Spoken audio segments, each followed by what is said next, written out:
All right, let's cut across to the valley there. Omar Abdullah for the first time holding a press conference. Let's listen in to what the Chief Minister of Jammu and Kashmir has to say on what's taking place in his own backyard.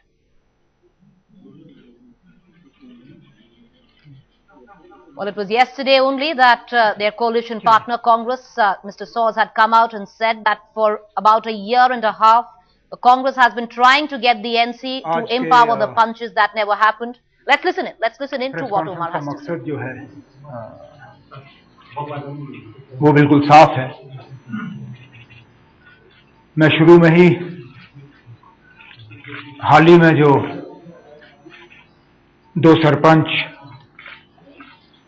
Militancy के शिकार हुए, उनके कत्ल की मजम्मत करते हुए उनके घर वालों के साथ ताज़ियत का इजहार करते हुए कुछ चीज़ों को या कुछ गलतफहमियों को दुरुस्त करना जरूरी समझता हूं। लगातार पिछले कुछ दिनों से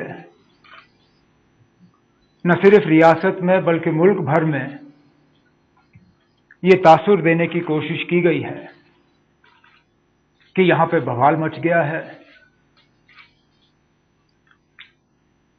पंच सरपंच जो हैं रात दिन इस्तीफा दे रहे हैं और हुकूमत के तरफ से कुछ नहीं किया जा रहा है। सबसे पहले ये कि अभी तक कुल मिला के हुकूमत के पास 50 इस्तीफे आए हैं जब से पंचायत इलेक्शन किए गए, यानी कि पिछले साल से इस साल तक कुल मिला के 50 इस्तीफे हमारे पास हैं, जिनमें से एक भी हमने कबूल नहीं किया है। बाकी आप किस चीज को इस्तीफा समझें और किस चीज को आप प्रोजेक्ट करना चाहें वो आप तक है, लेकिन हुकूमत के पास इस्तीफा तब सौंपा जाता है जबकि चिट्ठी के जरिए वो अपना इस्तीफा जो है हमें भेजें। और जिस तरह मैंने आपसे कहा 50 कुल मिला के अभी तक इस्तीफे जो हैं हुकूमत के पास भेजे गए हैं।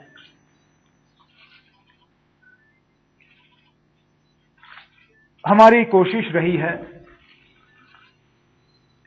कि पावर डिवॉल्व किया जाए। मैंने हमेशा ये कहा है कि जम्मू कश्मीर जैसी रियासत को सेक्रेटेरिएट से नहीं चलाया जा सकता। हमने बहुत मुश्किल हालात में पंचायत के इंतखाबात कराए जिसमें कि लोगों ने बढ़ चढ़ के हिस्सा लिया और इलेक्शन को कामयाब कराया, लेकिन हमने कभी इलेक्शन की कामयाबी को पंचायती राज की कामयाबी नहीं समझी। इलेक्शन अपने आप में कामयाब रहा, अच्छी बात है, लेकिन मकसद इलेक्शन कराना नहीं था। मकसद इस रियासत में 30 साल के बाद दोबारा पंचायती राज के निजाम को जिंदा करना था। अब जाहिर है कि इस मकसद को पूरा करने में हमें कुछ परेशानियों का सामना करना ही पड़ेगा। सबसे पहले पिछले साल के इलेक्शन को डीरेल करने की कोशिश की गई थी, चाहे मिलिटेंट्स के हाथों या एक सेपरेटिस्ट कैंपेन के हाथों। वो तो जब लगभग तमाम फेज मुकम्मल हो गए थे और लोगों ने बढ़ चढ़ के इसमें हिस्सा लिया था, उसके बाद ही सैयद सलाहुद्दीन ने कहा कि आप इस इलेक्शन में हिस्सा ले सकते हो, तब तक तो लोगों ने हिस्सा ले लिया था।